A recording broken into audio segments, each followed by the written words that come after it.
It was Father's Day weekend, 1969, when 6-year-old Dennis Martin vanished without a sound in the Great Smoky Mountains National Park.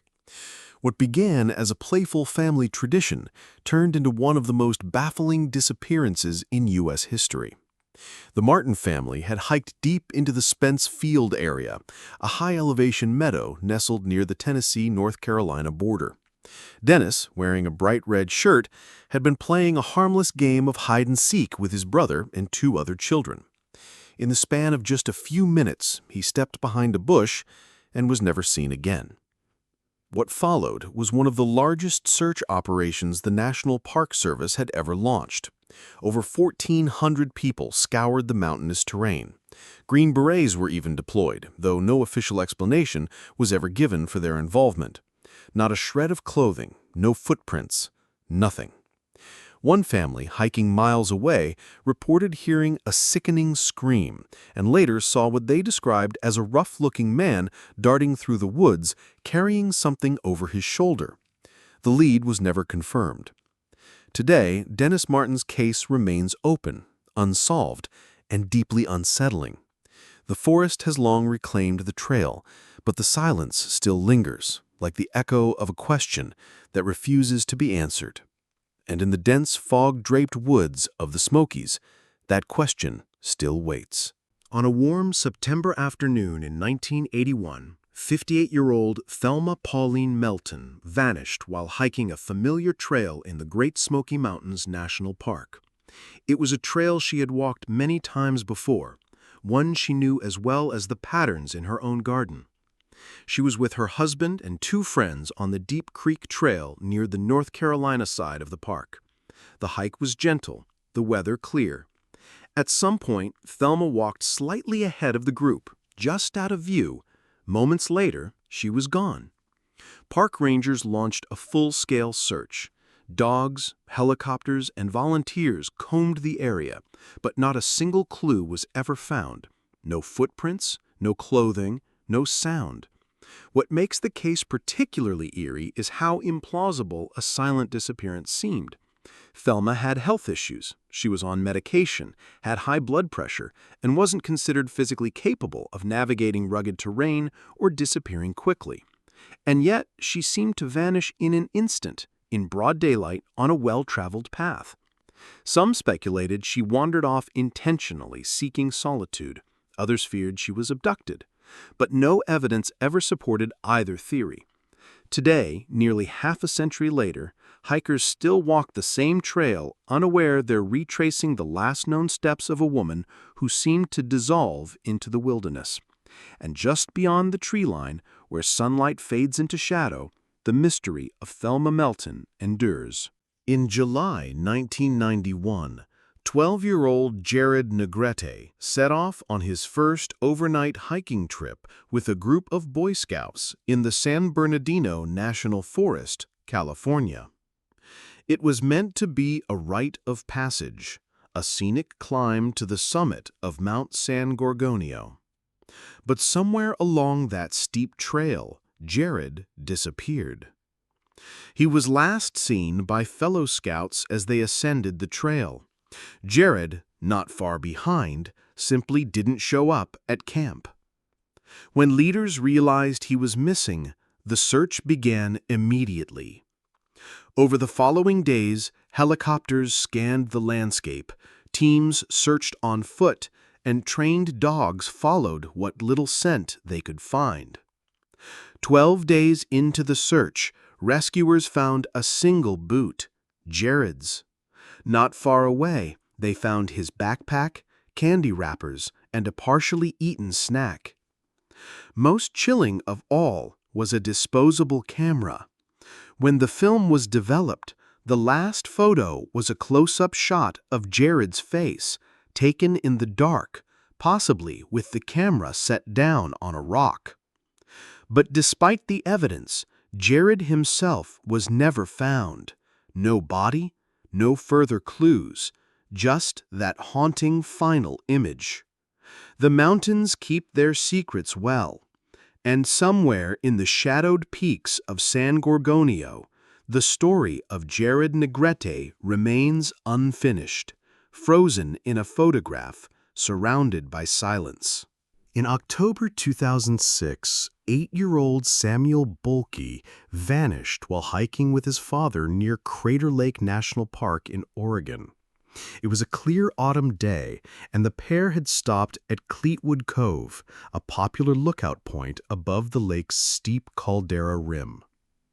Samuel, who had high-functioning autism, was known to become easily overstimulated. As they walked, he darted a few steps ahead of his father, just out of reach. In a matter of seconds, he crested a small rise in the trail. When his father caught up moments later, Samuel was gone.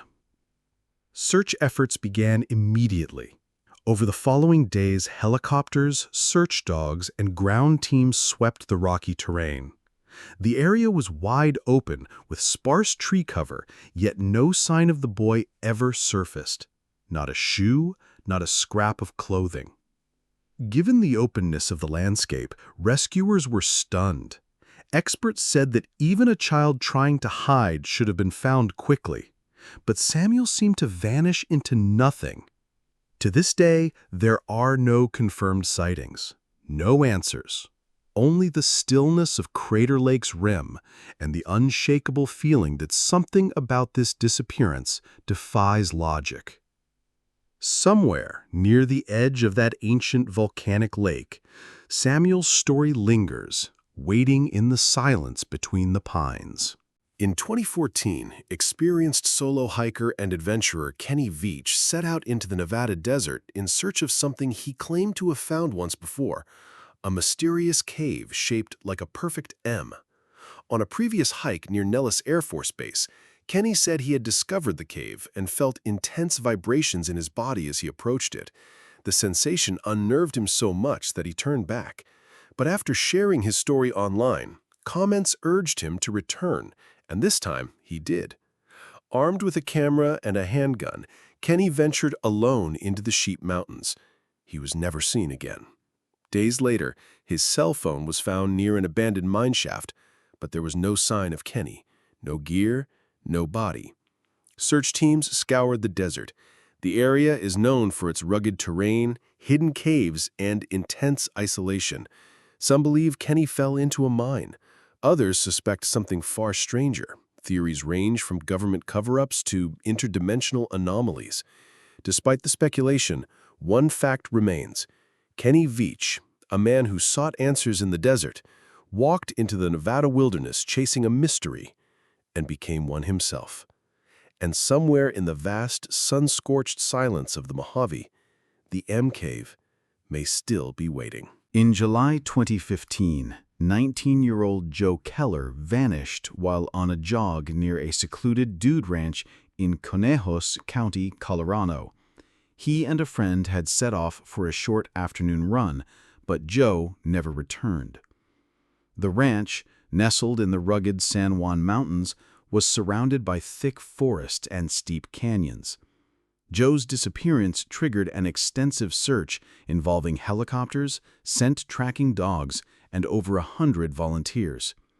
For weeks, they found nothing: no clothing, no phone, no trail. It was as if Joe had evaporated into the wilderness. Then, nearly a year later, his remains were discovered half a mile from where he was last seen. The area had been searched before. His body was found at the base of a cliff, leading authorities to conclude it was an accidental fall. But questions linger. Why wasn't he found during the initial searches? Why were no signs of struggle, gear, or distress ever located? Some believe the terrain simply concealed him. Others aren't so sure.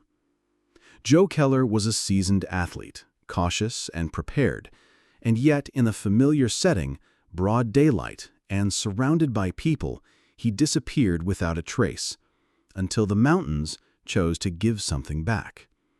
And even now, beneath the towering pines and jagged cliffs, the silence raises more questions than it answers. In July 1981, 14-year-old Stacy Ann Arras vanished while on a horseback trip with her father and a small group in Yosemite National Park. The group had stopped at Sunrise High Sierra Camp, a remote outpost nestled nearly 9,000 feet above sea level. After settling in, Stacy decided to take a short walk with her camera, hoping to photograph the surrounding cliffs. She was last seen near a boulder, just a few hundred feet from the camp, talking to an elderly man from the group. When the others looked again, she was gone. Search teams mobilized immediately. Rangers, helicopters, and dogs combed the alpine meadows and granite outcroppings. The area was open terrain, not the kind of place someone could easily vanish, yet no trace of Stacy was ever found. Only the lens from her camera was discovered, with no explanation of how or why it had separated. To this day, her case remains one of Yosemite's most baffling unsolved disappearances. There was no sign of animal attack, no evidence of a fall, and no indication she had wandered far. The question isn't just how Stacy disappeared, it's how no one, despite being so close, saw or heard anything. And as the mountain wind continues to sweep across Sunrise Camp, the mystery of Stacy Arras remains as still and unyielding as the granite cliffs that surrounded her.